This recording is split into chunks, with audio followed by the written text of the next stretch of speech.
Don't tell her.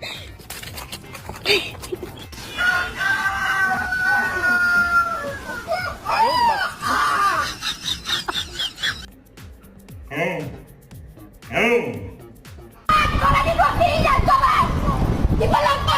What? excuse me. Hold on, I gotta get the food off these dishes. Are you doing dishes? You ain't doing them, and y'all left them in the dock. Look, I gotta go in there and get them and wash them.